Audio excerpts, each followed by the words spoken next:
قد نرى تقلب وجهك في السماء فلنولينك قبلة ترضاها فول وجهك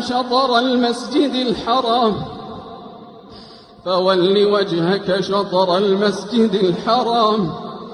وحيث ما كنتم فولوا وجوهكم شطره وإن الذين أوتوا الكتاب ليعلمون أنه الحق من ربهم وما الله بغافل عما يعملون ولئن أتيت الذين أوتوا الكتاب بكل آية ما تبعوا قبلتك وما أنت بتابع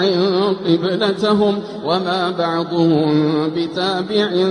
قبلة بعض ولئن اتبعت أهواءهم من